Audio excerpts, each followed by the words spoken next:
Comparte este grupo.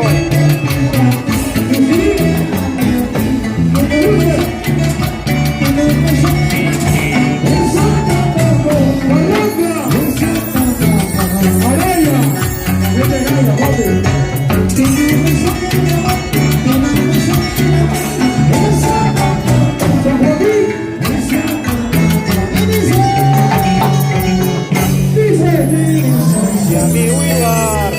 Saludos, mi bro, un fuerte abrazo, Ibar Dionisio. Un saludo acá desde la tierra de Chile. Un abrazo, mi amigo, un fuerte abrazo.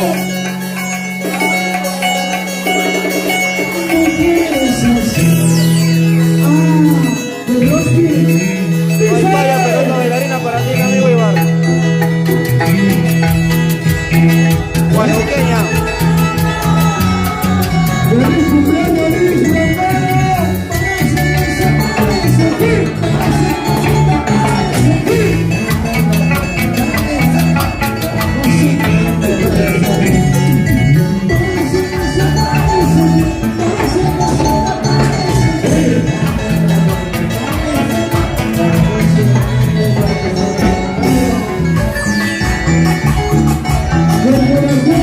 Yeah.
Ya estamos de amanecida, ya estamos a punto de retirarnos ya, mi gente, con Walter Berropi. ¡Feliz cumpleaños, Walter! Yo me siento muy contento. Mi regalo ha sido viajar por primera vez a Santiago de Chile, ¿no? Con mucho cariño. Un saludo para las mamitas lindas, para todas las damas preciosas, bonitas que están presentes acá. Los varones sí son muy feos, pero las damas no, todos son bonitas, hermosas, guapetonas. A uno que le vuelve loco. Claro, muchas gracias por la cerveza. Ahí está mi gran amigo Panchito Casimiro, lo máximo. Siempre apoyo a los músicos peruanos, Sonido, Producciones SH Internacional de parte de la gente guadalupeña. Claro que sí. De SH Internacional, claro que sí, muchas gracias. Operación Mar, toda la gente que está pasando. Para mis amigos de Barranca, la gente del Águila, un abrazo. La gente de Champaola, toda la verdad. Claro que sí. Gracias por la cena. Un saludo muy especial para la señora Yesenia Tolentino, muchas gracias. Discúlpame, mamita linda, por no haberte saludado, ¿no? Estábamos un poco emocionados, pero ahora ya nos acomodamos, ¿sí? Ahora sí ya nos podemos quedar trabajando hasta las 7 de la mañana, no importa. A Yeloti, acá la gente de Yeloti, la gente de Pudahuel Sur. Claro que sí, un saludo. Máximo, batería seria, toda la gente positiva, gente cool, nice. Santiago de Chilcaso, ¿no? La gente de Santiago de Chilcas, la familia Tolentino, dama Yesenia, el caballero Pachito Casimiro, Walter, un abrazo. Donde Salimar Mejía, se lo robaron, arrancaron, toda esa gente positiva. Bueno, mi gente, ya regresamos o nos retiramos. Un saludo muy especial, primera vez que trabajo con una dama.